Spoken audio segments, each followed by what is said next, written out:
দিয়েছে আমাদের মনিকা দেবী। মনিকা দেবী আজকে ভয়েস ওভারে অনেক জ্ঞান দিয়ে দিয়েছে। কাকে দিল জ্ঞানগুলো? আর ওই খোঁচাগুলো, তারপরে ঠোকাগুলো কাকে দিল? একটু ভিডিও গিয়ে দেখো এমএসএল এর আজকের না, মানে কালকের ভিডিও। কাকে খোঁচা দিল? যে দেখ, আমি পডকাস্টে আমি হচ্ছে কাজ করতে করতে ওই পডকাস্ট শুনি, বিভিন্ন ধরনের পডকাস্ট বা গান শুনি, বা হচ্ছে ওই প্রেমানন্দ মহারাজজির বিভিন্ন তোমার ওই ভক্তি কথা যেগুলো বলে সেগুলো শুনি। আর ইউটিউবে আর কি দেখবো আর কি শুনবো? ইউটিউব এখন যা হয়ে গেছে, হ্যাঁ, ইউটিউবাররা তো এখন উঁচুতে ওঠার জন্য তারপরে হচ্ছে মানে মানে যা নয় তাই করে বেড়াচ্ছে। ওগুলো তো মানুষ মানে কেচ্ছা খালি, হ্যাঁ, মানে ভালো জিনিস তো কেউ দেখাননি, সব খারাপ জিনিস দেখার জন্য বসে রয়েছে, আর খারাপ জিনিস দেখানোর জন্য সব বসে রয়েছে। হ্যাঁ, ওই সমস্ত দেখেই সবাই উঁচুতে উঠতে চায়। কাকে খোঁচাটা দিচ্ছ? ও মনিকা দেবী, কাকে খোঁচাটা দিচ্ছ? বুঝতে পারছি এই 3-4 দিন ধরে ইউটিউবে যেটা চলছে, হ্যাঁ, তাই তো স্ট্রাইক খেলা, তাই তো তাদেরই তো বললে। হ্যাঁ, বুঝতে পেরেছি। নমস্কার বন্ধুরা, কেমন আছো তোমরা সবাই? আশা করি তোমরা সবাই খুব ভালো আছো এবং সুস্থ আছো। তো welcome back to my channel gossip with রুপস। তো আজকে আমাদের মানুগুনুর ভিডিও নিয়ে কিছু আলোচনা করব। মানে ভিডিও ঠিক নয়, আজকে তার কমেন্ট বক্স নিয়ে আলোচনা করব। মানে আমি খালি ভাবছি যে মানুষ এখনও কোথায় দাঁড়িয়ে রয়েছে। হ্যাঁ, সেই মান্ধাতার আমলেই পড়ে রয়েছে মানুষ আর মানুষের চিন্তাধারা। আজকে আমি মানুষের চিন্তাধারা নিয়ে আলোচনা করব। মানে যবে থেকে ও প্রেগনেন্ট হয়েছে, জবের থেকে হয়েছে, তবের থেকে ওর কমেন্ট বক্স, ও বাবা, উপদেশের পর উপদেশ, উপদেশের পর উপদেশ, মানে জাস্ট চোখ ফেলা যাচ্ছে না। প্রেগনেন্সিতে এটা করতে নেই, প্রেগনেন্সিতে ওটা করতে নেই, প্রেগনেন্সিতে নতুন জামা পরতে নেই, হ্যাঁ, প্রেগনেন্সিতে পিঠে পায়েস খেতে নেই, প্রেগনেন্সিতে দুদিকে বাইকে বসতে নেই পা দিয়ে, হ্যাঁ, মানে হাজারো হাজারো হাজারো রকম উপদেশ। এটা করবে না, সেটা করবে না, সেটা করবে না। কেন? কিসের জন্য? মানে এটা একটা খুব স্বাভাবিক ব্যাপার, এটা খুব নর্মাল একটা ব্যাপার, এটা কোনো অস্বাভাবিক ব্যাপার নয়। যবে থেকে পৃথিবীর মানে সৃষ্টি হয়েছে তবে থেকে এটা হয়ে আসছে। এটা ভীষণ নর্মাল একটা জিনিস, এটা কোনো অ্যাবনর্মালিটি নয়, এটা কোনো মানুষের অ্যাবনর্মালিটি নয়, এটা একটা খুব নর্মাল প্রসেস, এটা প্রকৃতির নিয়মেই সব হচ্ছে। আর কি বলতো, আজকে এই যে যারা কমেন্ট করে, আমি বলতে বাধ্য হচ্ছি, আজকে যারা কমেন্ট করে তারা বেশিরভাগই 90%ই বলতে গেলে 90% মেয়েরাই তো বেশি দেখে এগুলো। কটা ছেলে দেখে ব্লগিং, এই সমস্ত ডেলি লাইফস্টাইল কটা ছেলে দেখে? বেশিরভাগ মেয়েরাই দেখে। তো 90% মেয়েরাই কিন্তু সাধারণ গৃহবধূ। সাধারণ কিন্তু গৃহবধূ, এটা কিন্তু মাথায় রাখতে হবে। আর 10% হয়তো বাইরে টুকটাক হয়তো কিছু জব করে বা ভালো জব করে, যাই হোক, কিন্তু 90%ই যারা দেখে তারা কিন্তু সাধারণ গৃহবধূ, বাড়িতে থাকা মহিলারা দেখে এই সমস্ত ভিডিওগুলো। তো তাদের চিন্তাধারার পরিধিও সেই পরিধির মধ্যেই রয়ে গেছে, বুঝতে পেরেছো? তোমাদের বাড়ির যেইটুকু পরিধি, তোমার ঘরের যেইটুকু পরিধি, তোমাদের চিন্তাধারার পরিধিও সেইটুকুই রয়ে গেছে। বাইরে চাকরি করা মহিলাদের তো সময় নেই এই সমস্ত দেখার। তারা ওই টুকটাক যাতায়াতের পথে ট্রেনে বাসে দেখি তো এই মানে রিলস দেখে টুকটাক, হ্যাঁ, বা একটা সিনেমা দেখলো, গান দেখলো, ওরা এই সমস্ত দেখে। আর যারা আমরা বাড়ি বসে বাড়ির কাজবাজ করি, হয়তো বাড়ি বসেই টুকটাক হয়তো এদিক সেদিক হয়তো কিছু করি, তারাই এই সমস্ত বাড়ি বসে বসে এই সমস্ত কমেন্টগুলো করে। ওদের চিন্তাধারাও ওইটুকু কুপমণ্ডুক যাকে বলে, হ্যাঁ, ওই ব্যাঙের মতোই কুয়োর মধ্যে থাকবে, ওই চিন্তাধারাও ওইটুকুই হয়ে রয়েছে ওদের। আর কমেন্টও করবে এই সমস্ত এসে। এটা একটা নর্মাল প্রসেস, প্রেগনেন্সি একটা নর্মাল প্রসেস। এখানে কিচ্ছু মানে এখনকার বেশিরভাগ মহিলাদেরই দেখি, স্বামীদেরও দেখি, স্ত্রীদেরও দেখি, মানে প্রেগনেন্ট হলে যে কী করবে তারা মানে বুঝে পায় না। মানে বিছানার থেকে পা ফেলবে কি নিচে, তার জন্য বোধহয় 10বার চিন্তাভাবনা করে নেয়, আমি পাটা ফেলবো না ফেলবো না, ফেলবো না ফেলবো না। কী নটাঙ্কি যে চলে এখন, হ্যাঁ। আর দেখো গিয়ে বাইরে প্রেগনেন্ট অবস্থায় মহিলারা ট্রেনে বাসে যাতায়াত করে কাজ করছে, ট্রেনে বাসে রীতিমতন জার্নি করে যাতায়াত করছে। ইটভাটায় গিয়ে দেখো এই রকম পেট নিয়ে, মাথার মধ্যে ইটের বোঝা নিয়ে, ট্রেনের মধ্যে ভারী ভারী বস্তা নিয়ে তারা যাচ্ছে। কি হচ্ছে তাদের? কিছু হচ্ছে? এই তোমার 26শে জানুয়ারির তোমার ইন্ডিয়ান আইডলের এপিসোডটা দেখো, ইন্ডিয়ান আইডলের এপিসোডটা দেখো। ওইখানে সমস্ত মুম্বাই পুলিশ, তারপরে আর্মির লোকজন, তারপর কার্গিল যুদ্ধের সময় মানে কার্গিল যুদ্ধের যারা পরিচালনা করেছিল, হ্যাঁ, সেই একজন অফিসার, তাদেরকে ওই ইন্ডিয়ান আইডলে ডেকেছিল ওই 26শে জানুয়ারির প্রোগ্রামটায়। ওইখানে একজন মহিলা ছিল, ছোট ছোট চুল, হ্যাঁ, সেই মহিলাটাকেও ডেকেছিল। উনি উনি কার্গিল যুদ্ধের কী বেশ পরিচালনায় একটা ছিলেন। হ্যাঁ, ওনার আমি ঠিক মানে মনে করতে পারছি না ওনার কাজটা কী ছিল। মোট কথা কার্গিল যুদ্ধে উনি ছিলেন সেই সময়।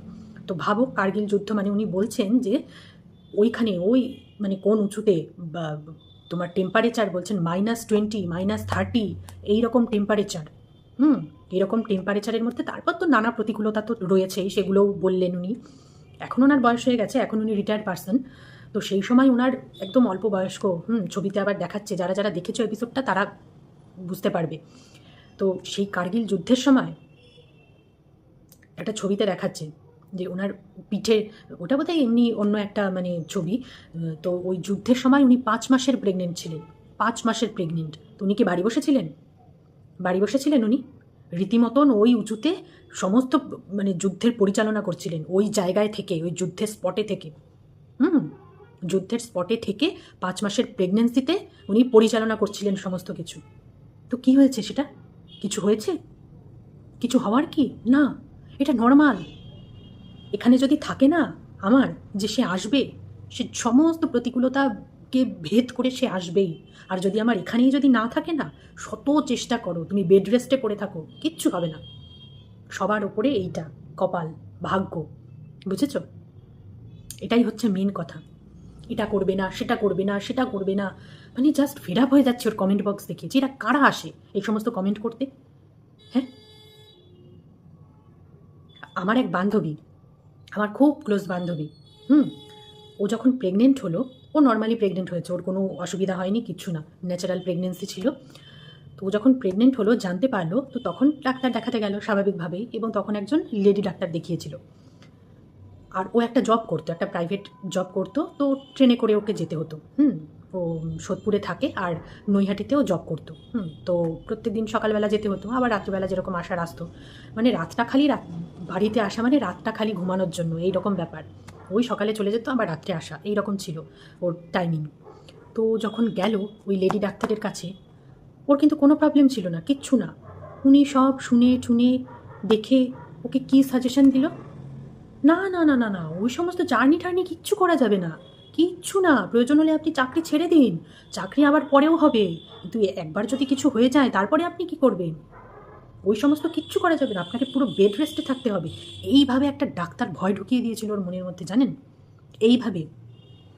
অথচ ওর কিন্তু কিছুই ছিল না, কোনো প্রবলেম ছিল না। একটা ডাক্তার কী করে, মানে এক একজন ডাক্তারের এক এক রকম মত, মানে কোন ডাক্তারের কথা শুনবেন, কোন ডাক্তারের কথা কেউ শুনবে না, মানে জাস্ট পাজল হয়ে যায় মানুষ। ডাক্তাররা যদি এরকম করে তাহলে কি করে হবে, মানুষ কি করবে? তো যাই হোক, ওই ডাক্তার ওরকম বললো, বলার পরে এবার ও তো বাড়ি এসে ও মানে কি করবে না করবে বুঝে পাচ্ছে না। এবার ওর ফ্যামিলির মধ্যে অনেকে ডাক্তার আছে, নার্স আছে, ওর নিজের বোন আছে, মানে নিজের বলতে কাকাতো জ্যাঠতো এরকম বোন আছে নার্স, ওর পিসির ছেলে বৌদি আছে, তারা ডাক্তার, গাইনো ডাক্তার তারা কিন্তু আবার। তো সবার সাথে আলোচনা করলো, করে ঠোরে তারপরে ও ঠিক করলো যে আমি ওই ডাক্তার দেখাবো না আর। ওই একবারই গেছিলো, একবারই উনি যা বলে দিয়েছিল ওই ডাক্তার, ও ভয়ে আর ওই মুখও হয়নি ওই ডাক্তারের কাছে। ও তারপর কী করলো, ও চেঞ্জ করে ফেললো ডাক্তার, অন্য একটা ডাক্তারের কাছে গেল, এবং উনি পুরুষ ডাক্তার। ডাক্তারের কাছে গেল, এবার ডাক্তার দেখে নর্মালি ঠিক আছে, হয়তো কিছু টেস্ট ফেস্ট দিয়েছিল, এখন 5-6 বছর আগের কথা তো, অত আমার মনে নেই। তো যেগুলো নর্মাল চেক আপ টেকআপ হয়তো করেছে, করে ঠোরে এবার ডাক্তার তো আর এমনি আর কিছু বলছে না। এবার ও তখন আমতা আমতা করে ডাক্তারকে বলছে যে ডাক্তারবাবু, আমি তো একটা চাকরি করি, তো আমাকে এরকম ট্রেনে যাতায়াত করতে হয়, তো আমি কি সেটা করতে পারবো এখন? তো ডাক্তার শুনে না ওকে জম দেওয়া দিয়েছে। ও তো আর বলতে পারছে না যে আগে এরকম একজন ডাক্তার দেখিয়েছে, সে ওই রকম মনের মধ্যে ভয় ঢুকিয়ে দিয়েছে, সে ওই সমস্ত কথা বলেছে যে আপনার কিচ্ছু করা যাবে না, আপনাকে পুরো বেড রেস্টে থাকতে হবে পুরো প্রেগনেন্সি। এবার সে তো আর ওইসব বলতে পারছে না, যতই হোক ডাক্তারের ব্যাপার, তাই না? ডাক্তার মানে একজন ডাক্তারের কাছে আরেকজন ডাক্তারের তুমি বদনাম করলে যতই হোক ওদের কিন্তু একটু আতে ঘা লাগে, তাই না? তো সেটা তো ও করতে পারছে না, বলতেও পারছে না। এবার যেই ওই কথা বলেছে, ডাক্তার পুরো ওকে জম ধুয়ে দিয়েছে। যে মানে আপনি চাকরি করছেন, আপনি জার্নি করতে পারবেন না, মানে আপনার কি কোনো প্রবলেম আছে, আপনার কি কোনো অসুবিধা আছে জার্নি করতে, কোনো কি কষ্ট হচ্ছে? তো বলছে যে না, আমার কিছুই হচ্ছে না। বলছে তাহলে, মানে তাহলে কি অসুবিধা আপনার চাকরি করতে? বলছে না মানে শুনেছি এরকম মানে প্রেগনেন্সিতে একটু রেস্টে থাকতে হয় বা কিছু। হচ্ছে রেস্টে কাদের থাকতে হয়? যাদের কিছু কমপ্লিকেশান থাকে, যাদের কিছু প্রবলেম হয়, অসুবিধা হয়, তাদের থাকতে লাগে। আপনার কি হয়েছে? আপনার কি কিছু অসুবিধা হয়েছে? আপনি আপনি কি কিছু ফেস করছেন? কিছু না তো, আপনি তো স্বাভাবিক রয়েছেন। আর এটা তো একটা স্বাভাবিক ব্যাপার। প্রত্যেক মেয়েরাই মা হবে। তার জন্য কি সে চাকরি ছেড়ে দেবে? আপনি কি চাকরি ছেড়ে দিয়ে আপনি বাড়ি বসে থাকবেন? এরপরে আপনি চাকরি পাবেন। যেই চাকরিই করুন না কেন আপনি চাকরি পাবেন। এই হাজার হাজার মেয়েরা সরকারি চাকরি করছে। তারা কি যখন প্রেগনেন্ট হয় তারা কি চাকরি ছেড়ে দিয়ে বসে থাকে বাড়িতে? নাকি তারা ১ বছরের ছুটি পায় স্কুল থেকে, কলেজ থেকে বা যেই ফিল্ডেই আছে না কেন সেখান থেকে কি ছুটি পায়? পায় না তো। তাহলে এটা তো একটা স্বাভাবিক ব্যাপার। আপনারা স্বাভাবিকভাবে যে কেন নেন না আমরা সেটাই বুঝতে পারি না। বলে জম ধোয়া ধুয়ে দিয়েছে ডাক্তার। মানে পরে বাড়িতে এসে ও বলছে যখন আমাকে, বলছে আমি বলেও বিপদে পড়েছি ডাক্তারকে। আমি ও বলছে যে আমি তো আর বলতে পারছি না যে আগের ডাক্তার আমাকে এরকম ভয় ধরিয়ে দিয়েছে, তার জন্য আমি জিজ্ঞেস করেছি। সেটা তো আর ও বলতে পারছে না। তো ওই রকম বলাতে ডাক্তার ওকে ওই রকম বলে ছেড়ে দিয়েছে। যে আপনারা এইরকম কেন করেন? এখনকার সমস্ত মেয়েদের দেখে এইরকম করতে। মানে প্রেগনেন্ট হয়েছে মানে আপনাকে বিছানায় বসে থাকতে হবে, মাটিতেও আপনাদের পা দিতে অসুবিধা। কেন? এটা একটা নর্মাল জিনিস। নর্মাল জিনিসটাকে নর্মালভাবে নিন। যত নর্মালি থাকবেন, যত স্বাভাবিকভাবে থাকবেন, তত কোনো কমপ্লিকেশান আসবে না, তত সমস্ত কিছু স্মুথ হবে। সেটাই তো এখনকার মেয়েরা মানে কি বলবো, সব আতুপুতু হয়ে গেছে। হুম, সব আতুপুতু হয়ে গেছে। এই খাওয়া যাবে না, সেই খাওয়া যাবে না, পেঁপে খেও না, আনারস খেও না। হ্যাঁ, একটা পডকাস্টে দেখছিলাম যে একজন জিজ্ঞেস করছে যে কলা খেলে কি ঠান্ডা লাগে? মানে ঠান্ডার সময় কি তাহলে আমরা কলা খেতে পারবো? বা যাদের ঠান্ডার ধাত আছে তারা কি কলা খেতে পারবে? তো একজন ডাক্তারের কাছ থেকে শুনেছি। তো কি বলছেন, আপনি কি বলছেন? তো তখন উনি বলছেন যে হ্যাঁ, ডাক্তারবাবু ঠিকই বলেছেন, কলা খেলে ঠান্ডা লাগে। কিন্তু কীরকম খেলে ঠান্ডা লাগে? আপনি যদি এক কাঁদি কলা নিয়ে বসেন, এক কাঁদি কলা নিয়ে হনুমানের মতন যদি এক কাঁদি কলা নিয়ে বসে যদি এই এক কাঁদি কলা খান, তাহলে আপনার ঠান্ডা লাগবে। কিন্তু ওই একটা কলা খেলে আপনার ঠান্ডা লাগবে না। এইগুলো সব মানে ওই বলে না মিসকনসেপশন মানুষের মধ্যে ওই চলে আসে বছরের পর বছর, বছরের পর বছর। এগুলো হচ্ছে সেই জিনিস। ওই একটা কলা খেলে বা কটুকরো আনারস খেলে, কটুকরো পেঁপে খেলে কিচ্ছু হয় না, কিচ্ছু হয় না। এই প্রবাসে ঘরকন্নার ভিডিওতেই দেখছিলাম, শুনছিলাম আর কি, যে ওদের ওখানে তো ওরা ভীষণ শাকসবজি খায়, মানে কালারফুল সব শাকসবজি, মানে স্যালাড স্যালাড হিসাবে খায় আর কি। স্যালাড করে বিভিন্ন কালারফুল সবজি টবজি দিয়ে ওরা সেই স্যালাডটা খায়। তো ওখানে যখন প্রেগনেন্ট হয়, প্রেগনেন্ট মহিলাদের ওখানে ডাক্তার শুধু ওই স্যালাড খেতে বারণ করে, ওই কাঁচা স্যালাডগুলো খেতে বারণ করে। কারণ কাঁচা জিনিস তো হয়তো কিছু ব্যাকটেরিয়া থাকতে পারে ওর মধ্যে। যেহেতু বয়েলড করে খাচ্ছে না বা খায় না ওখানকার লোকেরা, তো সেহেতু হয়তো কিছু প্রবলেম হতে পারে। তো তার জন্য ওখানকার ডাক্তাররা শুধু বলে ওই আপনারা কাঁচা স্যালাডটা খাবেন না, আদারওয়াইজ সব কিছু খাওয়া যায়, সব কিছু খাওয়া যায়। তা আমাদের এইখানেই যত রাজ্যের কুসংস্কার, যত রাজ্যের কুসংস্কার। একজন বলছে তুমি এখন বেশি এদিক ওদিক যেও না। কি হবে বেশি এদিক ওদিক গেলে? না, ও যখন ৩ মাসের প্রেগনেন্ট ছিল, ওর সামান্য ভুলের জন্য ওর মিসক্যারেজ হয়ে গেছে। তার জন্য ওকে বলছে, বুধুকে বলছে যে তার জন্য তুমিও বেশি এদিক ওদিক করো না। এটা কোনো কথা? হ্যাঁ, মানে বেশি এদিক ওদিক করলে কি হয়ে যাবে? যদি বলছি না, সব কথা শেষে এক কথা, যদি এইখানে যদি থাকে না, বাড়ি বসেও হবে। যদি কিছু দুর্ঘটনা ঘটার থাকে, বাড়ি বসেও দুর্ঘটনা ঘটতে পারে। ওটা কোনো বড় বিষয়ই নয়। যে কমেন্টটা করেছো হয়তো তোমার কপালেই নেই, প্রথমবার হয়তো ওরকম হওয়ার ছিল, ওটা ওটা তোমার ভাগ্যেই ছিল, তাই হয়েছে। যারা চাকরি করে তারা কি করবে? বাড়ি বসে থাকবে বলো তো? না তো। এই তো আমার মানে বলতে গিয়ে মনে পড়লো ২ দিন আগের ঘটনা। আমাদের এই পাড়াতেই একজন কলপাড়ে পড়ে গেছে। সে এখন ৬ মাসের প্রেগনেন্ট। ৬ মাসের প্রেগনেন্ট অবস্থায় কলপাড়ে পড়ে গেছে। পড়ে গিয়ে শ্বাসকষ্ট মতন হয়ে গেছে, নিঃশ্বাস নিতে কষ্ট হচ্ছিল। তারপরে তো দৌড়ে সেই হসপিটালে ভর্তি করলো।